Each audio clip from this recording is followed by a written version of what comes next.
Hello students, Isha learning সেন্টারে তোমাদের সবাইকে স্বাগত। আজকে আমরা এই ভিডিওতে ষষ্ঠ শ্রেণী ভূগোল প্রথম পর্যায়ক্রমিক মূল্যায়নের একটি নমুনা প্রশ্নোত্তর নিয়ে আলোচনা করব। তো এর পূর্বে আমরা সেট 1 নিয়ে আলোচনা করে ফেলেছি, তো আজকে আমরা সেট 2 নিয়ে আলোচনা করব। তো প্রথমে আমরা সিলেবাসটা দেখে নেব এবং নম্বর বিভাজনটা দেখে তারপর সিলেবাসটি আলোচনা করব মূল্যায়নের জন্য। তো তোমাদের পড়তে হবে আকাশ ভরা সূর্য তারা, পৃথিবী কি গোল, তুমি কোথায় আছো, পৃথিবীর আবর্তন, ভারতের সাধারণ পরিচয় ও ভারতের ভূপ্রকৃতি ও নদ নদী, এই কয়েকটি অধ্যায় তোমাদের পড়তে হবে। এবং তোমাদের সেখানে এমসিকিউ থাকবে 5টি, এসএকিউ থাকবে 10টি, 2 মার্কের প্রশ্ন থাকবে 5টি এবং 5 মার্কের প্রশ্ন থাকবে 1টি। এই নিয়ে মোট তোমাদের 30 মার্ক।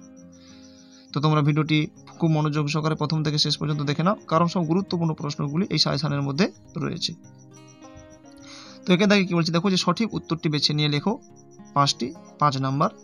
তো প্রথম প্রশ্ন, সৌরজগতের শীতলতম গ্রহ শনি, ইউরেনাস, পৃথিবী। তো সঠিক উত্তর ইউরেনাস।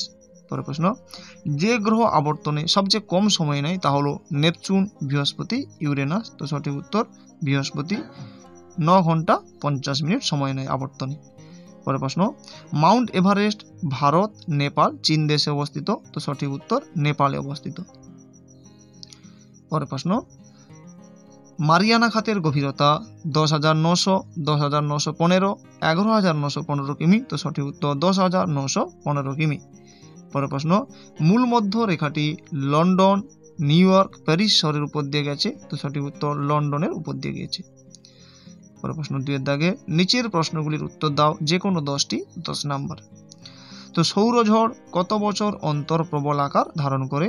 তো প্রতি 11 বছর অন্তর সৌরঝড় প্রবল আকার ধারণ করে। পরের প্রশ্ন, গ্যানিমিড কোন গ্রহের উপগ্রহ? তো গ্যানিমিড বৃহস্পতি গ্রহের উপগ্রহ। পরের প্রশ্ন, হেলির ধূমকেতু শেষ কত সালে দেখা গিয়েছিল? তো শেষ 1986 সালে দেখা গিয়েছিল। পরের প্রশ্ন, চাঁদের ওপর পৃথিবীর গোলাকার ছায়া দেখে কে বলেছিলেন পৃথিবী গোল? তো গ্রিক দার্শনিক অ্যারিস্টটল। পরের প্রশ্ন, কর্কটক্রান্তি রেখার মান কত? কর্কটক্রান্তি রেখার মান হলো 23.5 ডিগ্রি উত্তর। পরের প্রশ্ন, পৃথিবীর অক্ষ কক্ষতলের সঙ্গে কত ডিগ্রি কোণ করে থাকে? তো 66.5 ডিগ্রি কোণ করে থাকে। পরের প্রশ্ন, কোন বল দ্বারা পৃথিবী সবকিছুকে নিজের কেন্দ্রের দিকে টেনে ধরে রাখে? তো অভিকর্ষ বল দ্বারা। পরের প্রশ্ন, ফার্দিনান্দ ম্যাগেলান ও তার সঙ্গীরা কত খ্রিস্টাব্দে পৃথিবী প্রদক্ষিণের অভিযান শুরু করেন? তো 1519 সালে। ভারতের প্রমাণ সময় কত? ভারতের প্রমাণ সময় 82 ডিগ্রি 30 মিনিট পূর্ব। পরের প্রশ্ন, 3 দিক জলভাগ দ্বারা বেষ্টিত স্থলভাগকে কি বলে? তো 3 দিক জলভাগ দ্বারা বেষ্টিত স্থলভাগকে উপদ্বীপ বলে।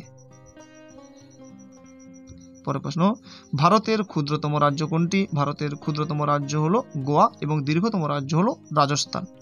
পরের প্রশ্ন, ভারতের দীর্ঘতম হিমবাহ কোনটি? ভারতের দীর্ঘতম হিমবাহ হলো সিয়াচেন। 3 এর দাগের, নিচের প্রশ্নগুলির উত্তর দাও, যে কোনো 5টি, অর্থাৎ 10 মার্কের। 5 × 2 = 10 মার্ক। তো নীহারিকা কাকে বলে? মহাবিশ্ব সৃষ্টির সময় যে অসংখ্য ধূলিকণা ও গ্যাসের মহাজাগতিক মেঘ তৈরি হয় তাকে নীহারিকা বলে। এই নীহারিকা থেকেই নক্ষত্রের জন্ম হয়। পরের প্রশ্ন, সৌরঝড় বলতে কি বোঝো? তো সূর্যের করোনা অঞ্চলে ছোট ছোট বিস্ফোরণ হলে প্রচুর পরিমাণে আয়নিত কণা, গ্যাস, রশ্মি বাইরের দিকে ছড়িয়ে পড়ে, যাকে সৌরঝড় বলে। এই সৌরঝড়ের তীব্রতা প্রতি 11 বছর অন্তর বেশি হয় বা তীব্র হয়। পরের প্রশ্ন, অভিগত গোলক কাকে বলে? তো যে গোলকের উত্তর দক্ষিণ দিক কিছুটা চাপা এবং পূর্ব পশ্চিম দিক কিছুটা স্ফীত, সেই গোলককে অভিগত গোলক বলে। অনেক বিজ্ঞানী পৃথিবীকে অভিগত গোলকের সঙ্গে তুলনা করেছেন। পরের প্রশ্ন, নিরক্ষরেখাকে বিষুব রেখা বলা হয় কেন? তো বিষুব কথার অর্থ হলো সমান দিন রাত্রি। নিরক্ষরেখা বরাবর সারা বছর 12 ঘন্টা দিন ও 12 ঘন্টা রাত হয়, তাই নিরক্ষরেখাকে বিষুব রেখা বলে। পরের প্রশ্ন, প্রমাণ সময় বলতে কি বোঝো? তো কোনো দেশের মধ্যভাগের একটি নির্দিষ্ট দ্রাঘিমার স্থানীয় সময় অনুসারে সেই দেশের প্রশাসনিক কাজকর্ম চালানো হয়। ওই নির্দিষ্ট দ্রাঘিমার স্থানীয় সময়কে ওই দেশের প্রমাণ সময় বলে। ভারতের প্রমাণ সময় 82 ডিগ্রি 30 মিনিট পূর্ব দ্রাঘিমা অনুসারে নির্ণয় করা হয়। পরের প্রশ্ন, ভারতকে নদীমাতৃক দেশ বলা হয় কেন? তো ছোট বড় অসংখ্য নদী জালের মতো ভারতের উপর দিয়ে প্রবাহিত হয়েছে।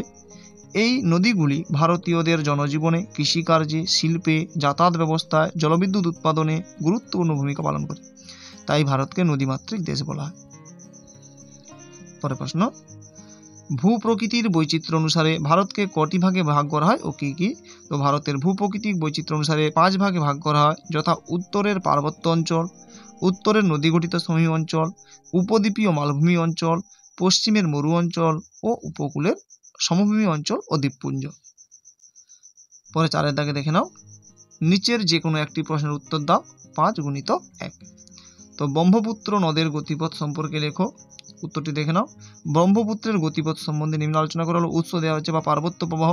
তো ব্রহ্মপুত্র নদ তিব্বতের মানস সরোবরের কাছে চেমায়ুংতুং হিমবাহ থেকে উৎপন্ন হয়েছে। তিব্বতে এই নদ সাংপো নাম ধারণ করে পশ্চিম থেকে পূর্ব দিকে প্রবাহিত হয়েছে। এরপর ভারতের উত্তর পূর্বে অরুণাচল প্রদেশে প্রবেশ করেছে, যেখানে এটি ডিহং নামে পরিচিত। এই পথটি অরুণাচল প্রদেশ থেকে অসমের সাদিয়া পর্যন্ত বিস্তৃত। এরপর ডিহং, ডিবং ও লোহিত নদী 3টি মিলিত হয়ে ব্রহ্মপুত্র নামে প্রবাহিত হয়েছে।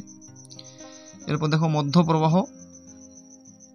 ব্রহ্মপুত্র নদ এই প্রবাহে অসমের উপর দিয়ে প্রবাহিত হয়ে বাংলাদেশে যমুনা নামে প্রবাহিত হয়ে পদ্মার সঙ্গে মিলিত হয়েছে। তারপর নিম্ন প্রবাহ বা বদ্বীপ প্রবাহ। ব্রহ্মপুত্র নদী বদ্বীপ প্রবাহে পদ্মা ও যমুনার মিলিত জলধারা মেঘনা নামে বঙ্গোপসাগরে মিলিত হয়েছে।